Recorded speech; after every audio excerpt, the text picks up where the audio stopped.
Film ന്യൂസിലേക്ക് സ്വാഗതം. രേഖാചിത്രത്തിലെ മമ്മൂട്ടിച്ചേട്ടനായി എത്തിയത് ട്വിങ്കിൾ സൂര്യ. ആ രഹസ്യം വെളിപ്പെടുത്തി സംവിധായകൻ.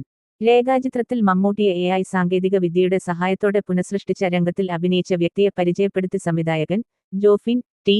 ചാക്കോ. മമ്മൂട്ടിയോട് രൂപസാദൃശ്യമുള്ള ട്വിങ്കിൾ സൂര്യ എന്ന അഭിനേതാവും അദ്ദേഹത്തെ മമ്മൂട്ടിയുടെ ചലനങ്ങൾ പരിശീലിപ്പിച്ചെടുത്ത അരുൺ പെരുമ്പ എന്ന പരിശീലകനും AI ടീമുമാണ് ഈ രംഗങ്ങൾ സാധ്യമാക്കിയതെന്ന് ജോഫിൻ പറയുന്നു.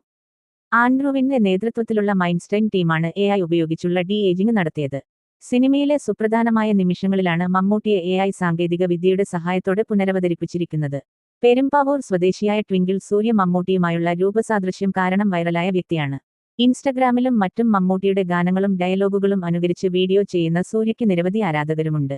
കാതോട് കാതോരം എന്ന സിനിമയുടെ ചിത്രീകരണ വേളയിൽ ആ സിനിമയിൽ അഭിനയിക്കാനായി മമ്മൂട്ടി എത്തുന്നതും പിന്നീടുള്ള ഷൂട്ടിംഗ് സീനുകളുമാണ് ചിത്രത്തിലുള്ളത്. രേഖാചിത്രം. സിനിമ ഓരോരുത്തർക്കും എന്തെങ്കിലുമൊക്കെ കരുതി വച്ചിട്ടുണ്ടാകും. എനിക്കായി കരുതി വച്ചത് ഇതാണ് എന്റെ രേഖാചിത്രം തെളിയിച്ച സിനിമ. സംവിധായകൻ ജോഫിൻ ടി. ചാക്കോ. അദ്ദേഹത്തോട് എത്ര നന്ദി പറഞ്ഞാലും തീരില്ല. ഒന്നുമല്ലാതിരുന്ന എന്നെ ഒരു സിനിമ നടനാക്കിയതിനു. അരുൺ പെരുമ്പ. എന്റെ സുഹൃത്ത് എന്നതിലുപരി ഈ വേഷം മനോഹരമാക്കാൻ അദ്ദേഹം എനിക്ക് തന്ന ട്രെയിനിങ് അതാണ് മമ്മൂട്ടി ചേട്ടനെ മനോഹരമാക്കിയത്. ഈ സിനിമയുടെ പിന്നണിയിൽ പ്രവർത്തിച്ചവർക്കെല്ലാം ഈ നിമിഷം നന്ദി അറിയിക്കുന്നു. ആസിഫ് ഇക്കയുടെ 2025-ലെ ആദ്യ സൂപ്പർ ഹിറ്റ് ഫിലിമിന്റെ ഭാഗമാകാൻ സാധിച്ചതിൽ ഒരുപാട് സന്തോഷം.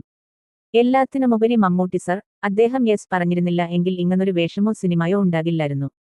നമ്മുടെ എല്ലാമായ മമ്മൂട്ടി ചേട്ടന്. മമ്മൂട്ടി സാറിന് 1000 നന്ദി. ട്വിങ്കിൾ സൂര്യയുടെ വാക്കുകൾ. നന്ദി.